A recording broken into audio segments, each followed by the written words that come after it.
So when I was 7 years old, I was slow, I was clumsy, and I was always the last one picked on the schoolyard playground. I dreamed of being that first kid picked, of being the fastest kid in school. I dreamed of being a superhero. And I remember that day. It was one of the last days of school. Everybody was running around playing cool versions of tag, like freeze tag and TV tag. But I was standing on the curb, kicking wood chips into the playground. And then I heard the rumble of the pipes coming up the street. And as I looked over, and as the figure got closer, I could see it was my fearless Uncle Carl riding his motorcycle up. So I took off across the curb, tripped, skid into the wood chips, and cut both my pants right across both legs. That sucked. And before I could even let out a cry, my fearless Uncle Carl was there to grab me in one arm, scoop me up, set me down on that splintered wood bench, and start to tend to my road rash.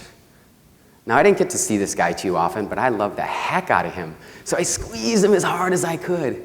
And I heard, "Michael, I have a present for you." And when I opened my eyes, he held out a white box with a purple ribbon. And he said, "Michael, this is what you've always wanted." So I tore that sucker open, tore the ribbon off, opened up the box, and exposed the purple fabric with a black Batman logo on it. Woo! Before I could even think, he spun me around and he started to tie the black velvet straps around my neck, and he said, "Michael, this is Batman's cape, and when you wear it, you'll be able to run faster, jump higher, and you can even believe you can fly." He slapped me on the butt, and I took off across the grass, around the jungle gym, hurdled that same concrete curb that stopped me before, ran across the wood chips, and dove into his arms. And as I stood there, he said, "Michael, I've got a secret for you.